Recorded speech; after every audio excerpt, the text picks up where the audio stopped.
I believe we are live.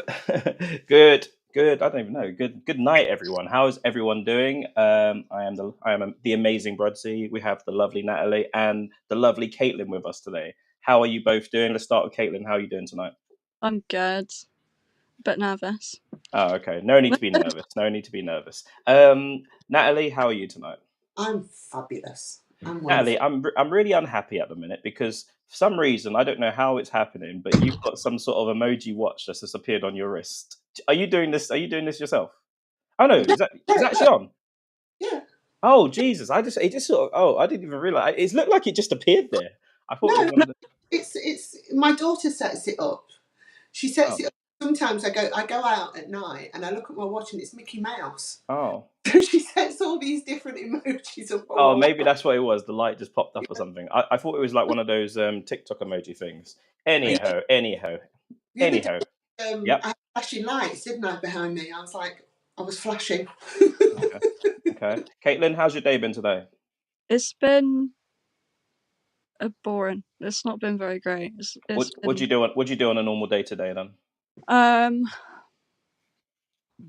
Nothing fun. other than post pictures for your spice. Yeah, other than that. Other than post pictures very for your much. I mean, I have a 2-year-old, so I take him to nursery in the afternoon, and then I clean my house. Yeah. Sounds fun. Pretty much my day. No, I mean it's normal. It's very normal for parents. I was there once. My kids are all old now, so I'm quite lucky. I know I don't look old enough to have any kids, but yeah, you know, neither do you, Natalie. No, definitely not. and how's your day been, Natalie? Oh, I've had a busy day. I'm always busy, though, aren't I? I get up in the morning now and I'm just like, go. Superwoman. Yeah, Wonder Woman. Couple of hours in the gym, sort of clean the house. Then the children come home. Make it mess. They just mess it back up again. In it till they go. And it is such a it can be such an unappreciated role as well that women do sometimes, especially if you're doing it on your own, looking after kids and doing the same thing over and over again. Like it can drive you bloody mad. Like I've done it for a little bit as well myself, and it can drive you mad. And I don't think you women get enough credit. So what I'm going to do is I'm going to give you ladies and all the other ladies doing it a round of applause when I find it. All right, I can find it. Where is it? Where's the round of applause? Crowd applause. There we go. There we go. On behalf of all the women, thank you. Okie dokie. Natalie, you wanted to start with something very quickly, something that you've always wanted to do. Tell us about what you always wanted to do, and we'll have our... We'll debate. Well, what it is I don't like talking about things that I don't know firsthand. So obviously at the moment, everything's blowing up on social media about these Tommy Robinson rallies and these supposable far-right rallies. So I've decided that I'm going to go to one. And then when people ask me questions, I can answer them because I was there and I've seen it myself. Because we're getting news that it's completely far right and everybody's racist and this, that and the other. And then the other side are saying, no, we're coming in peace. We're just trying to make Britain great again. Is that the slogan as well? Make Britain great again. Something along the lines of that, yeah. Yeah, we make Britain great again. So I want to go and see. I want to go and find out. And then, people can ask me and I can say no because I was there. Yeah. I'm going to try you along. Yeah. I mean, I've always wanted to go and film stuff like that, to be honest with you. Obviously it's great content more than anything. It's great content, like, interviewing people from that side, from the supposed far right sort of side, is obviously great content. So for that reason, I've always wanted to go to sort of them sort of things, to be honest with you. My thing is, though, I think people always show two faces, and you don't necessarily, even if you was to go there and everyone was singing Kumbaya and all the rest of it, does that really give you a clear sort of outline of who they are, But no, my point is, the next day in the media, it gets turned again, if you know what I mean. I mean, we could be there and everybody is singing Kumbaya, but then come sort of Sunday morning in the papers, it's saying that there was riots and people were jumping up and down on epitaphs and things like that. I want to see it for myself, because then I can turn around and say, no, it didn't happen. I was there. Yeah. I want the truth. Come on, we need the truth. Can I handle the truth? What's your initial I don't know, what do you think of Tommy Robinson? Like for instance, if you was to go on Tommy Robinson's X page right now, what would you think you would see there? Me personally, I think he is very passionate. He's very goal orientated. Whether it's the right goal, whether it's the right priorities, I don't know. I like in principle what he wants to do, but the way he goes about it, I don't like. Yeah. That's it. I just don't like it. If he wants to make a change, go run for Parliament. Make a change that way. I think his criminal convictions wouldn't make that happen, unfortunately. You understand what I'm saying, don't you? It's. I think when you, it's difficult because, like, you know, sometimes I think to myself, you know, Tommy, I want to give him the benefit of the doubt, but then I go to his. If you was to go to his, like, anyone could go to his X page right now, and what you would see is him painting one picture, just one picture. Like, if you care about crime in this country, then you care about crime in this country, no matter who's doing it. Yeah. You can't just when you just have a clear agenda to target immigrants, black and brown people, anything they do, and just post it. I think that's when you're just floating on that far right scale. Well, you're not even floating. You're pandering. We know that there are loads of closet racists in this country. There are loads of them. And these are the people that will smile in your face and tell you that they're your best friends and blah, blah, blah. Then you'll hear them on a computer game talking about who they really are. So I think as much as I do want to go to the rally to get the content and stuff like that, I'm not naive enough to think that people ain't going to, you're not, unless you get that guy with the swastika that you saw in the crowd when they were doing them riots and stuff like that, they're not going to tell you who they are. So yeah, so I'm floating on both sides. I just want to see. I want to see it. I want to see it for myself. I want to be able to. Yep. To just get the meat on it. Do you understand what I'm saying? Totally. What do you think, Caitlin? What do you think? So we're probably boring you to death with this, but you've not followed much of it. I don't know who this person is, and I don't really tend to follow stuff like this because I just don't know enough about it. You don't have to tell us exactly where you are, but what sort of area are you sort of near? Devon. Devon. Oh, okay. You're sort of country bumpkin then, basically. Nothing going on there. Was there any riots up there by Devon when it was kicking off in the UK? A little bit. Was there? Was it? It was a little bit. Well, it wasn't long ago. I think it was like a few weeks ago. Really? What was that? What sort of what stuff was going on? I'm not too sure exactly what it was. I was told it was about the killings that had happened up at, where is it again? It happened in Southport. Yeah, those ones. And then people were saying, oh, it's basically what's it called? Escalated from that situation to obviously about like immigrants and stuff like that. Yeah. And people were just rioting, and there was like two different sides, and then they were all fighting each other, sort of thing. And it's like, oh really? There was two sides fighting each other. I didn't understand it at all. I didn't get it, so I was like, oh, I'm not even. But there was like a TikTok live of like the Plymouth ones. Yeah, I saw that. I was watching those. yeah. It wasn't really that. I don't know how bad it got. I don't think it was like terrible. So, from what you heard, what did you what was the sort of message that they were using for the reasons for them rioting? It was just a little bit of a shit show, so I'm not sure. Fair enough. I didn't really get no message apart from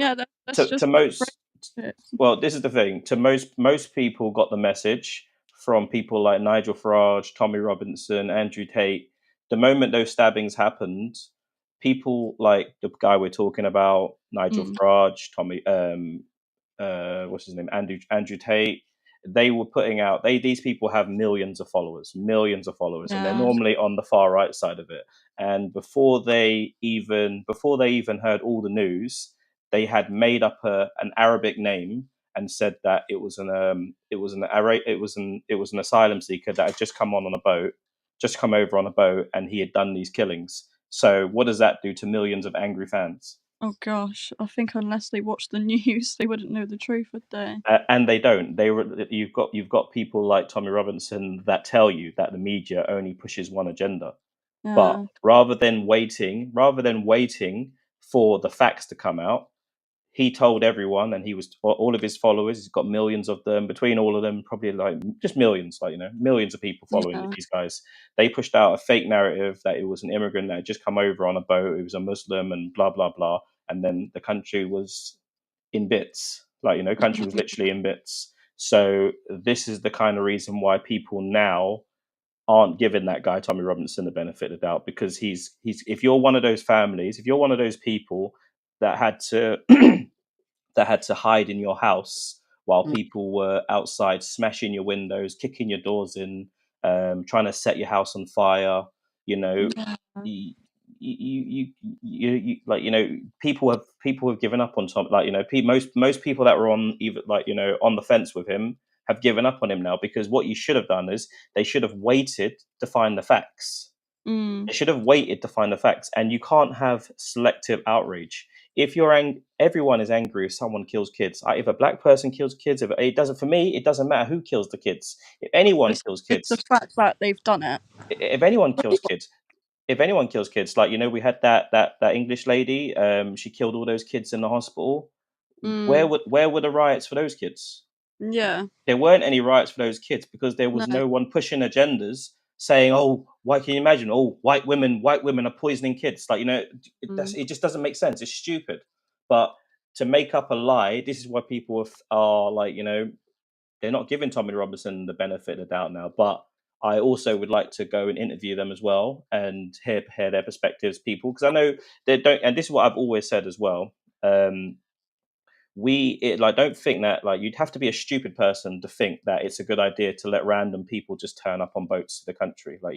You'd Yeah. have to be a very stupid person to think that's a good idea. I get people are fleeing conflicts and stuff like that, but that we need to put things in place where you can sort of vet people coming into the country. That just makes normal sense. Otherwise you're going to get people coming in that are going to cause trouble, and then they cause trouble. All they're going to do is affect the communities that they're from, basically. So I totally understand that. But yeah, I mean, it's an interesting one. It's an interesting. I just think where Tommy Robinson I'll never forgive him for those when he was turning up at those rape cases. I'll never forgive him for that. He was stopping trials because he was turning up with his journalistic. He wanted to with these rape cases, and they were getting stopped, and I couldn't forgive him for that. I just couldn't forgive him, because there was young girls that were in these homes that had been sort of raped, and they were having to go through that trial again because he'd stopped that trial. For me, that's not a journalist. That's a man that's trying to get out there and push his own agenda. Mm-hmm. So that to me just put me right off him. So Yeah. for him to do that again with this, oh, he's an asylum seeker, it didn't surprise me. Do you understand what I'm saying? I knew he was going to come out with something. Yeah. That was going to sort of cause this country is on the brink. As I always say, the peasants are revolting. We're broke, we're cold, we're hungry, we've got the cost of living crisis, everything's sort of going through. You just light that touch paper and he's ready with that flame, and he was ready, and that is what caused it. And it's for his own recognition. Wow. That's the thing that annoys me about Tommy Robinson. It's not about Great Britain great again. Yeah, I mean, personally, with the rape cases and stuff like that, my thing was, if these guys had done the stuff, if he's right and they had been raping the women, they deserve everything they get. I don't care what color they are. If he's right, but I think it's very disingenuous to just target Muslims that are doing it. I think if you care about women, you shouldn't just care you should care about you should be targeting everyone rather than just the so-called Muslim grooming gangs, as it was at the time. But where was his thought for those women that those women that were raped, getting those court cases stopped. He got them stopped because he'd turned up with all his cameras and everything, and they hadn't even been found guilty at this point. So the only thing the courts could do was stop the cases. Yeah. So there was no consideration for the victims, and that is the thing I can't forgive Tommy Robinson for. Sometimes he says things and I go, oh yeah, that sounds quite right, and then I remember, no, I don't like you. Yeah, Don't like crazy. you. Oh, all right. We spoke too much about Tommy Robinson for a while. Let's talk about what's trending at the minute. Do you lot follow the American politics at all? Like, did you see the Donald Trump and I Kamala saw Harris rally? the back and forth between, is it Kamala and I think it's Kamala. Is it Kamala? Is it Kamala or Kamala? I'm not sure. I think it's Kamala Harris. I'm not sure. And Donald Trump. Donald Trump was really, really upset at some of the things he was saying. He was taking them so personal, wasn't he? He literally fell for them traps, and he came out with a ridiculous statement that the immigrants are eating the dogs, and that's literally been memed all over the place. So yeah, it's nearly as The thing I heard about was when Donald Trump got shot. yes, indeed. That's the only thing I've heard. I don't follow none of this. That's fine. Yes, that was interesting, him getting shot. And they said when he did get shot, they said that like it'd be impossible for him to lose now. It'd be literally impossible. It'd be impossible. But then after that rally, after that sort of 1v1, he sort of made himself look like a bright tit sort of thing. So yeah. Well, it's put him on the back foot because he's another one. But I think again, it's in America that it's that rock and hard place, isn't it? Because they don't really trust her, and we know what he's capable of. So, who do you vote for? And I think we had a similar thing in Britain as well. We had Rishi Sunak, who people just didn't trust. Yeah. And then we had Keir Starmer, who really nobody really likes. And I think everyone was like, what do we do? And I think it's the same in America. I think rock, hard place. Who do we vote for? All right, let's move on to relationships now, guys. The big thing at the minute, like, relationships just ain't working like at the minute. Like, some people are having a lot, but there's just so many single people are just breaking up like relationships now. And what's going on? Why are people not staying together in this day and age? Why are they just pulling the plug? Let's start with you, Caitlin. Social media. Yeah. Social media, probably. Everyone can get access to everything. And they think the grass is greener. The grass is greener. They see pretty women, and they've got access. Well, not just men and women. They've got men and women both. Yeah, when their relationship starts getting a little bit rocky, they're like, "Oh, look at this person. They seem to have it together. Let's go message them and have a good time." And then they're like, "Oh, wasn't that great, was it?" But then they messed it up. Or it was they're off, and then they've left their partner. Yeah. That sounded like there was some experience behind what you said. There's always experience. Yes, indeed. Did you forgive him?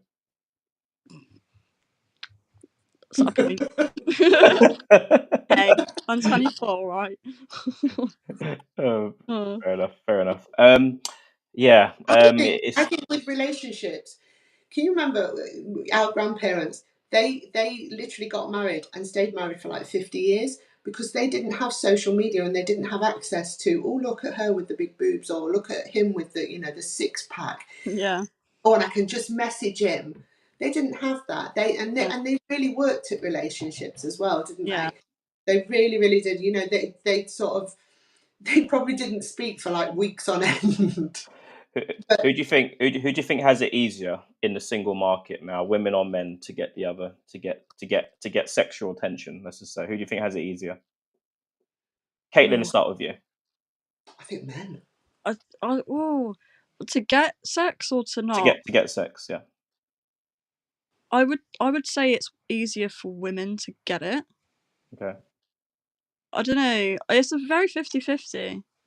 What do you think? No, tell me what you think. No, I know what you think. It's easier for women to get it. Yeah. Because men are visual creatures, aren't they? Yeah. All that women's got to do is be like, oh, imagine me and this, and they're like, let's go. Fair enough. That's my experience. And does it work for you? Does it work for you like that, Natalie? Yeah, it has done. I always thought Natalie? it's men. I thought men can, they just sort of, well, they seem to be able to just whip in and out, I used to have a friend and he had that many girlfriends. For his birthday, we bought him a moped so that he could get to them as quickly as possible. I've always found that men seem to be able to find women. Well, I think women could, but women don't. That's what I mean. So, like, I think with men, they probably, I don't know, I think they feel like it's harder for them as well because a lot of women are like, they play the hard to get sort of thing, and some people are just like, oh no, do you know what I mean? And then with men, I've found at least that I've never really been rejected. I don't want to sound vain. Oh God. well, listen to her. She's not been rejected, eh? But and I don't get rejected as often as what I've seen like my male friends do. Do you know what I mean? I would literally say this. Women have it much easier to get sex. Not to get a relationship, and not to get the ring, but to get sex. A woman, like probably both of you could probably just go down to your local shops and find the guy that'd probably take you. Or even down to the local pub. Literally, yeah, a pub's a no-brainer. You'd be in the back of the toilet. Someone would take you. If you're putting up for it, and you say to a guy, and he looks at you, and you say to him, "Yeah, come over," and he's going. If he's even if he's got a wife or a girlfriend, if you put it on a plate to him, something like that, it probably take it. Let's move on to that question, that part of the question, and why are men so easily led astray? I don't know. Were they like that back in the day? Like what we were talking about earlier, when there was no social media, no thirst traps. Because they're very visual people, aren't they, men? We are. You don't need to, and women are very like emotionally led, if that makes sense. They tie sex with emotions, don't they? They said it's got something to do with the hormone that's released when you have sex. That for men it's just pleasure, and for women it's an emotional release. Yeah. Well, that's changing now.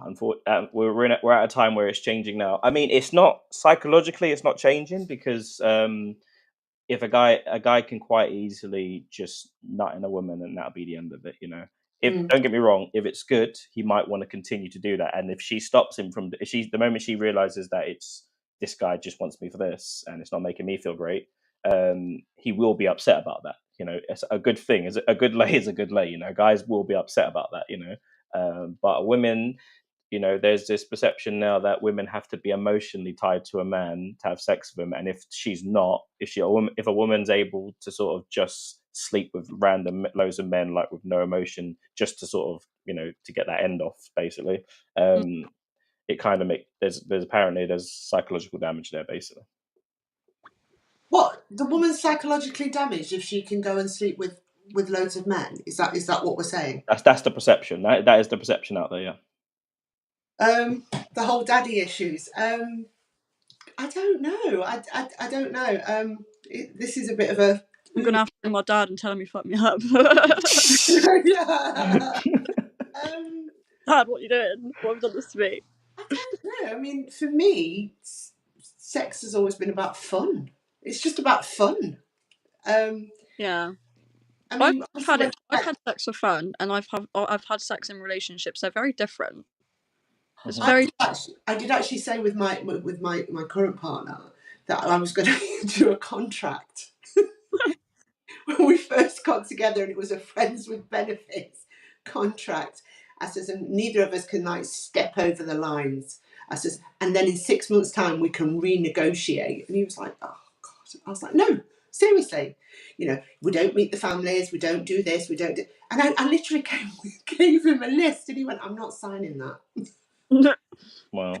And it was the friends with benefits contract. He went, you're absolutely crackers, woman. And I was like, no. If both parties know where they stand from the beginning, women aren't going to all of a sudden think, well, he does like me. Maybe we can go on holiday. I'll meet his family. No, because 6 months you've got to work that contract through first. Would you say you maybe said something like that because you've not had the best success and to sort of save you from getting hurt, like, you know, from like committing to just one person at a time? I did that so that I knew where I stood in a relationship. It was I suppose for me it was me controlling what was going to happen. Obviously 3 months in, we might as well have just teared it up. In fact, I think we tore it up within 3 weeks. But what I'm saying is, at the time, I needed to know where I stood. 3 weeks. I was just. What did you say, Caitlin? Sorry. I said a 6-month contract lasted 3 weeks. Yeah, it did. It did, because I had a moment. Let's call it a moment. But I needed to know where I stood, and I think that's when a partner fake futures. That's the bad thing. If you want to have sex with somebody and it's just going to be sex and it's just going to be friends with benefits, tell them. Tell them. Lay your cards out on the table before you lay the woman on the table. Right? Tell them what it is that you want and you are going to do. You are not going to be in a relationship. You know, lay it all out. That's all I say. And I think, and then, like you say, you can renegotiate in a couple of months. And if you feel like you want to be in a relationship, you can move to the next step. Yeah. Wow. Contracts. Sound good? Sound good, Caitlin? Kate, contracts? Kate, contracts. Contracts, yeah. I want to touch a little bit back on the whole women being able to just sleep with a guy and not have any emotional ties to him. So you just see a good-looking guy. So let me just put a scenario: you see a good-looking guy in a club or something like that. You take him back, you have sex with him next day, and then nothing happens. Are you telling me that there's no, even though you had a great night, are you telling me there's no feeling of being used after that? I'll start with whoever wants to take it over. I don't think so. I think it depends on the situation, if you know the person or if not. If it's just a one night stand, you know that from the start because you're on a night out and you've never met this guy before, you've had a few to drink, then I'd probably wake up and go, get out my house. I'm done with it. But no, I don't think I'd feel used. I think if it was a situation where I was talking to someone for a little while, getting to know them and that, and then not a date, but like a meet up sort of thing. But then say we went to a pub or went on a night out that day, had a few drinks, and then went back to his place or my place and, you know, done the deed, and then he left, I'd be like, oh, not even gonna have breakfast with me, alright. Not that I eat breakfast, but yeah. But let's go back to laying it on the table. Yeah. You've got to tell a person, because otherwise, if you've gone out on a couple of dates or you've been out a few times and you've gone back and you've had sex, and then he gets up and pulls his trousers on and off he goes, and says nothing, and then doesn't, or ghosts you or whatever. It's the same with just male friends as well, isn't it? Like, they need to know where they stand in your friendship as well, because I say some, like a lot of my male friends have tried to make it go further, and it's like, no. I think I was going to move on to that next, actually. Guys and women, like guys pretending that they want to be girls' friends and pretending that they're going to be there for them, and then obviously just waiting for them to fall drunk that one night and then, you know, get that magical time. And and then obviously, like, is when this happens, when you, like, say, like, for instance, I know it's probably happened to both of you, but I want you to think back when it did happen. Like, you know, you had this guy, great friend, and then maybe you were a little bit vulnerable or a bit tipsy one night, and then maybe something happened, and then did you feel a bit betrayed I'm trying to think of a time where that's happened, actually. I'm trying to think of one. Or can you think of a time where a friend sort of made that move on you? Did you feel like a kind of betrayal? Wait, I need to think of one because I can't think. Natalie, you go. I felt flattered, but I sort of put them in their place and sort of said, no, look, we're friends. Actually, I'll tell you, I've had a time where I've had this friend and I've said to him, look, it's just gonna be friends. We're like us all that it's going to be. Like, we'll go out, have a good time and that, but there's nothing more to it than just mates.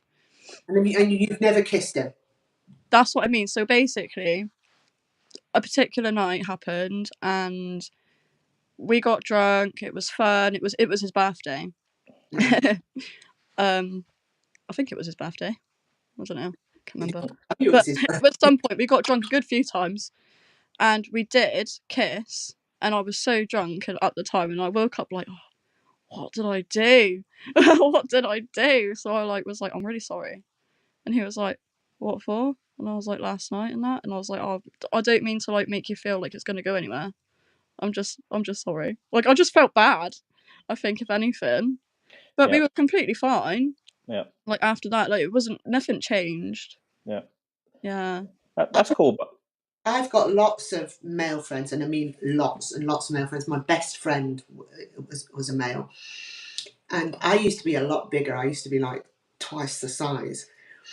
And a lot of them now, because I've lost weight and, you know, I look totally different, those people that were my friend back then, all of a sudden aren't so bothered about being my friend as opposed to getting in my knickers. You know, they're like, oh, if I'd have known you were going to turn out like this, we'd have been more than friends. I'm like, no, just go away. But yeah, I think offended at that. Oh, I've told them exactly. Apparently, one of them said it's a compliment, and no, it's not. No. No. I'm still the same person than I was. Well, exactly. I'm just a bit smaller. But yeah, I've had a lot of male friends that were my friend now all of a sudden want to be more than just friends, and that's a weird situation because all of a sudden you have to go no.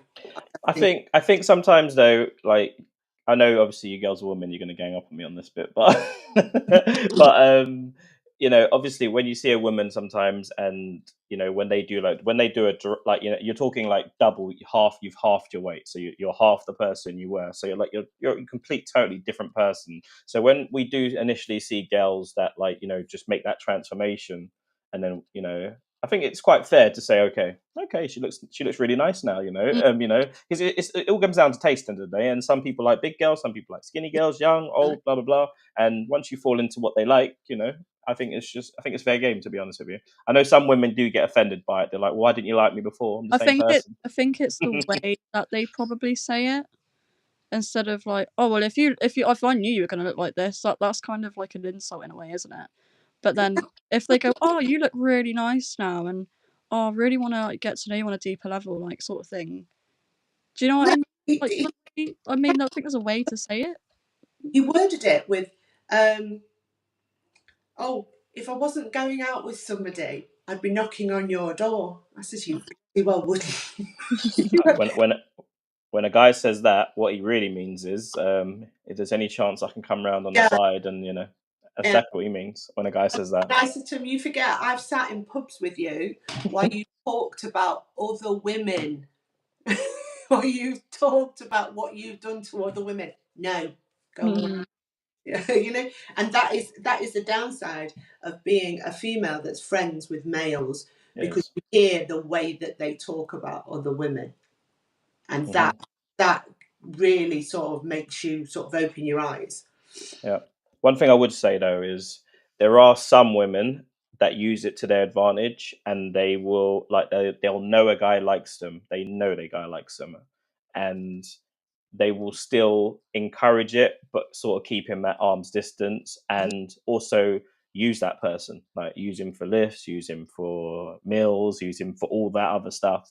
And I think sometimes, like, guys do get a bit annoyed with that sort of thing. I think if you know a guy likes you, I think sometimes he wouldn't do it if he didn't like you. Basically, he wouldn't be driving you there. He wouldn't be paying for this. He wouldn't be paying for that. So I think some women do know how to. Some women will just bleed a guy out basically for it, you know. So there is that side to it as well.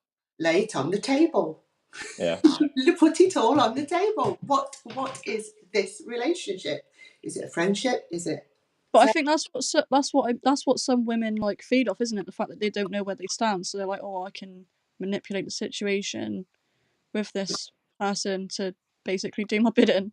And then there's those girls that use them, like you say, you know, to the guy that they've got their eye on somebody, but in the meantime they'll use the male best friend to go everywhere with and do everything with, and I don't think that's fair, especially if they know that male best friend actually has feelings for them. Yeah. To use somebody that's got feelings for you is quite cruel. Mm-hmm. Yeah. I think that's cruel. I think we it's easy to do. I do think it's easy to do. Yeah.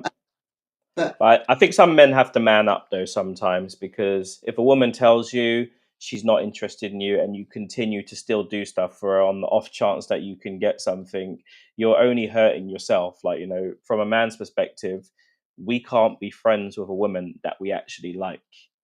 It's fine women that we don't like, but I'm just saying, if we actually like you, we're attracted to you, and we want you, we can't be friends with you. Like, most men will lie and wait for that drunk night. Most men will lie. Most men will just sit there, be like, "Nah, we're friends. It's fine." Blah blah They blah. might not even wait for a drunk night though, will they? They might, like, say if the friends in a relationship, they'll wait for the breakup. Yep, the They'll be like, breakup. "Hey, I'm here for you." That's the best time, mate. Come here, babe. I'm gonna come round and fix the curtains. He doesn't deserve you, and you're like, "You're beautiful. You're amazing." if you were He's my taking his girl, belt off, you know. Indeed.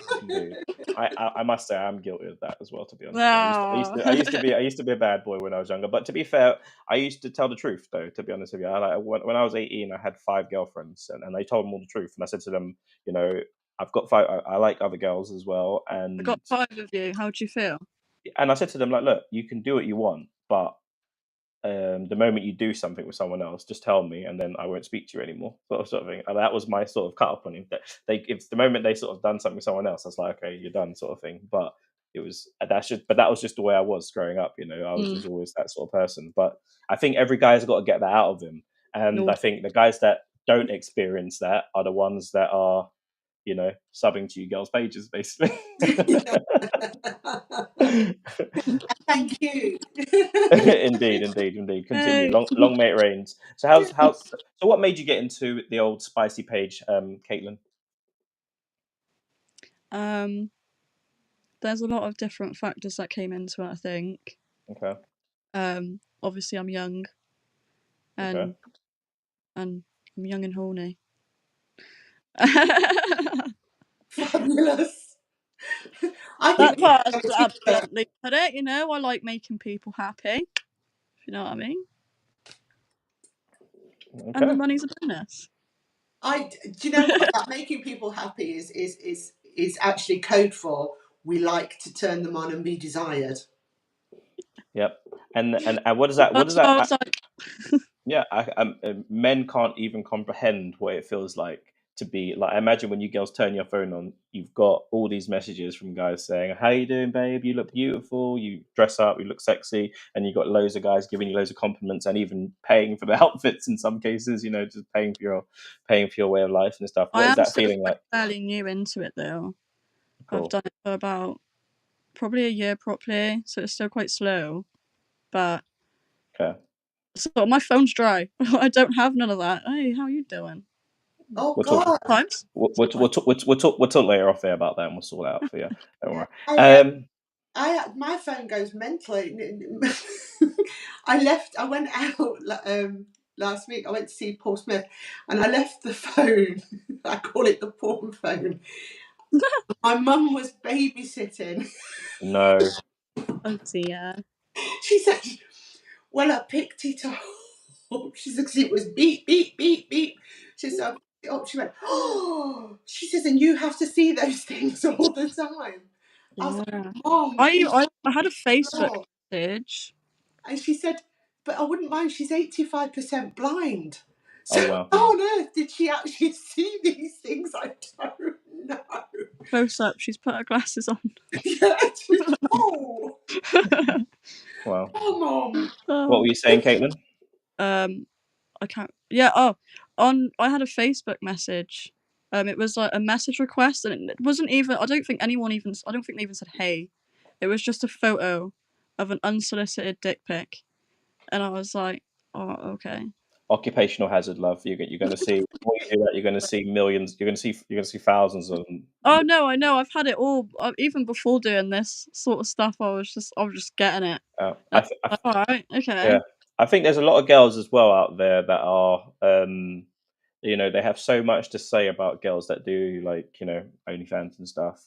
But there's a lot of girls right now on TikTok and stuff like that. They dress half naked and they've got their PayPal links up there, and they're just doing it on the sly as well. Basically, they're taking PayPal and they're just like, sending pictures like that as well. So I think it's very sneaky. There's a lot of people out there that have so much to say, but they're kind of doing it exactly. They're kind of doing it themselves. Like if your whole TikTok is showing your ass, Oh yeah. what do you think people like? No, I mean, if your whole TikTok is showing your ass, what do you think people are there for? I'm talking about the girls that have so much to say about it, and all that their content is literally just them doing their little squats, lifting, showing their bottoms and stuff like that. Yes, indeed. All right, ladies, it has been fabulous talking with you lot tonight. Let's go with our final thoughts of the day. Let's go with Natalie. Natalie, final thoughts of our tonight's show. I've really enjoyed it. Thank you very much. It's been an education. I love the fact that I've been able to talk to a young lady that has given me a new perspective. So thank you very much, in the whole dating game. Thank you. That's okay. I didn't know I did that much. You did. Caitlin, how was it? You were very nervous, but you were fine, to be fair.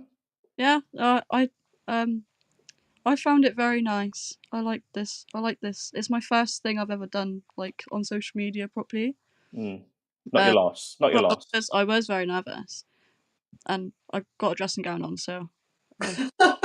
Yeah, cold. And for the record, she is 24, guys. I don't want anyone sending me any messages. Don't let Hello Kitty fool you. Okie dokie. Guys, we're going to wrap this show up. Everyone have a lovely night, and peace and love to you all.